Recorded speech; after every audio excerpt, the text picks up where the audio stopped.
Beyonce, who was basically one of the only cultural figures in America left who has a Taylor Swift level following. It was a big deal to get her co-sign and a bigger, larger deal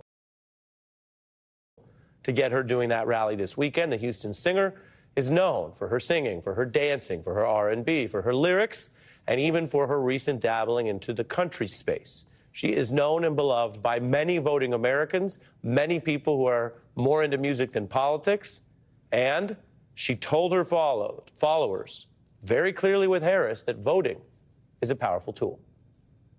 For all the men and women in this room and watching around the country, we need you. Your voice has power and magnitude. Your vote is one of the most valuable tools, and we need you. Men across America do not want to see their daughters and wives and sisters and mothers put at risk because their rights have been taken. I see the men here, and I thank you. The men of America don't want this. That was just some of that powerful rally and the appeal. And you may recall we headed into the weekend covering these growing objections to the double standard in this race. It is a point that was raised, for example, by Charlemagne in criticizing CNN on their air.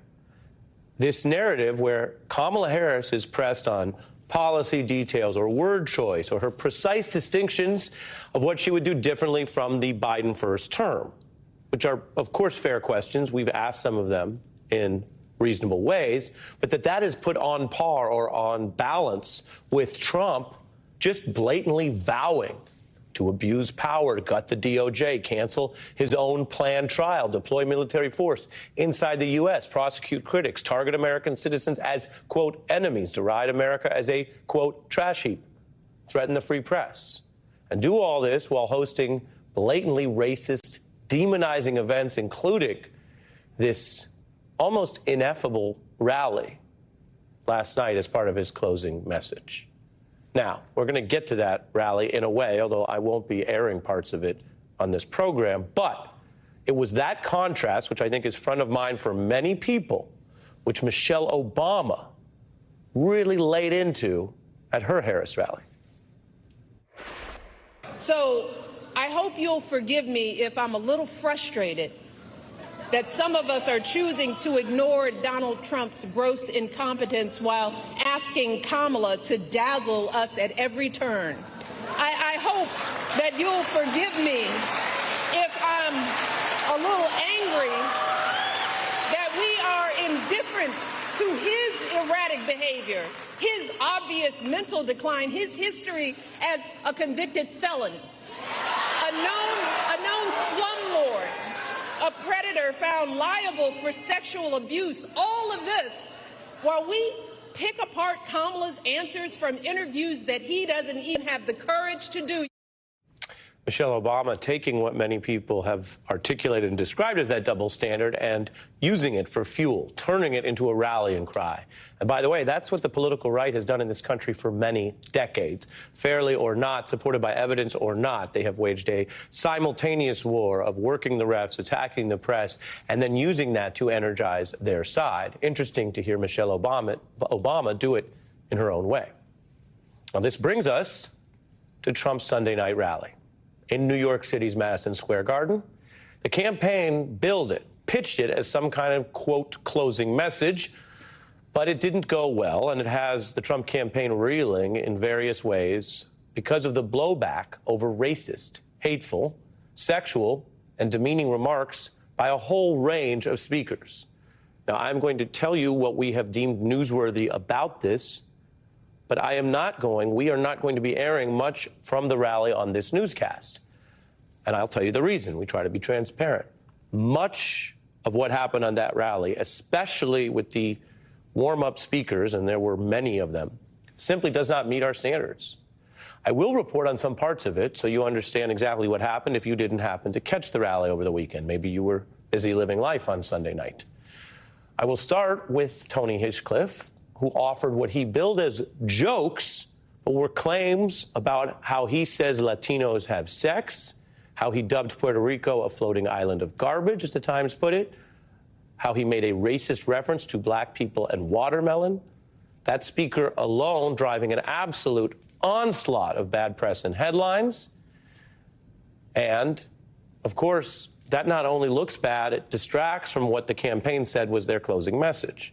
Of course, the things that they're getting in trouble for are part of Donald Trump's closing message. He recently himself called America a garbage can for the world based on his views of immigration. He's doubled down on attacking opponents as the enemy within. He did that last night. I can tell you that most of the extreme vile attacks came from the assorted speakers that the campaign had handpicked for their big closing rally. And so one thing that's happening today is a kind of faux distancing from the campaign to its handpicked speakers that's familiar to anyone who's spent any time on the political internet, where you see trolls, maybe even people you know, repost some hateful material or just ask insulting questions and then claim they're not endorsing those positions. They're just, putting that bile out into the world.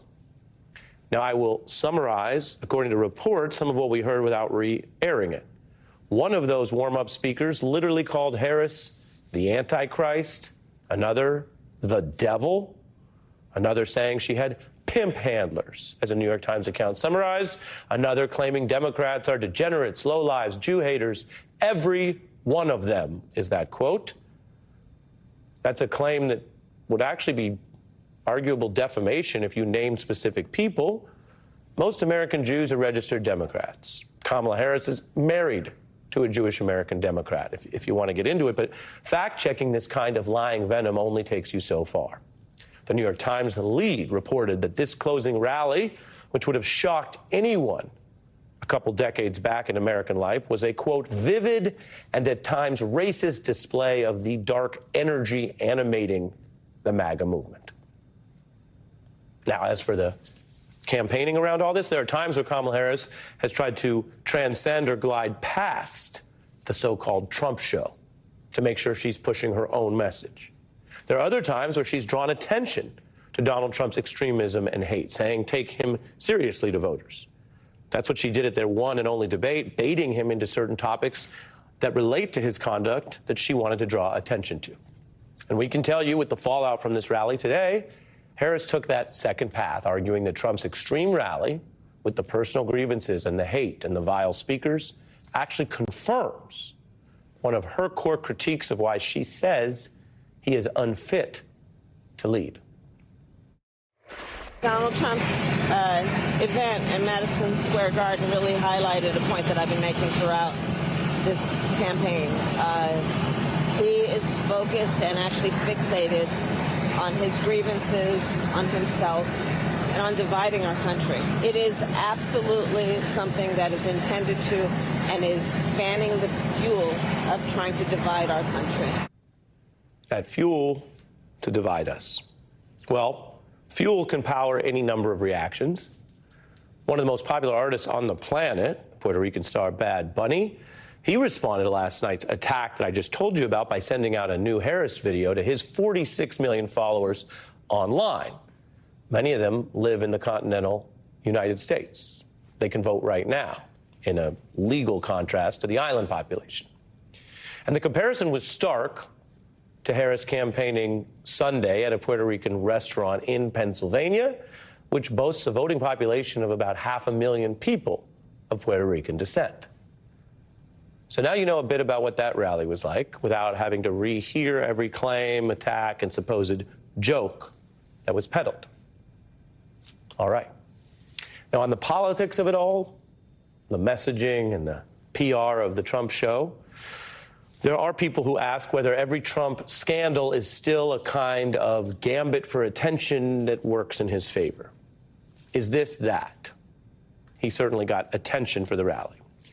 Well, there are clear signs that this is not the Monday that the campaign wanted starting this last full week, as votes are already coming in, that these are not the headlines that it wanted.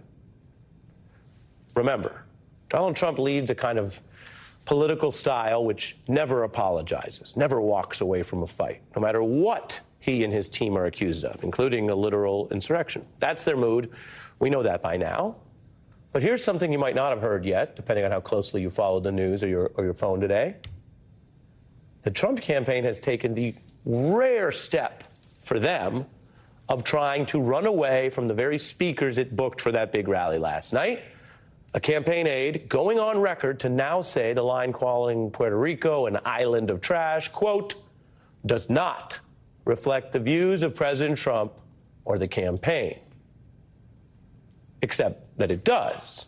But politically, that is the quote, the sound of a campaign doing damage control, not triumphantly embracing the outrage or the controversy or the spectacle of another over-the-top event that you can't handle and you don't get our vibe and we were just joking and that's just how we are and everyone's PC snowflakes and look at Hulk, isn't he a neat person to choose the next president or whatever? It's not that at all. What they're doing, having assessed the reaction, is what candidates and politicians do. Even someone like Donald Trump, who's always telling you and proclaiming that he's so different. He's been a politician for a minute now. He's served in the highest office of the land. He's on his third campaign. He's gotten the hang of running these campaigns in his own way, even if he's never actually won more votes than the other candidate. He's lost the total vote. He's come in second in the total number of American votes both times he's ran. But he and his team do know that when you mess up enough, you're always better off walking away than sticking to it, even if your larger Uber message is you never walk away. And so they're walking away from part of last night. Why is that? And what does that say about both the hate, what the New York Times called the misogyny and racism that was laid so bare last night? What does it say about that and what it takes to do something Donald Trump has never done, which is get above 47% of the country's support? It's a big question. James Carville knows a thing or two about campaigns. He's here, and we're going to get into that in 90 seconds. Stay with us. The Oracle Jet sets the new standard in automation, performance and speed. Powered by the ThermoJet heating system, it's ready in seconds. Select from cafe favorites, including refreshing new cold coffees. Auto grind, dose and tamp for a well-balanced extraction. And automatically texture milk for silky smooth microfoam. It's the benchmark redefined from Breville. When you need brutal honesty, when you need answers first thing in the morning, you need your Morning Joe. Weekdays at 6, only on MSNBC. The 2024 presidential election is here. MSNBC has the in-depth analysis you need. Our reporters are on the ground. Steve Kornacki is at the big board. Let's look at that race for 270. Rachel Maddow and our Decision 2024 team will provide insight as results come in. The stakes could absolutely not be higher. And the next day, Morning Joe will give you perspective on what it all means for the future of our country. Election night coverage begins Tuesday, November 5th at 6 on MSNBC.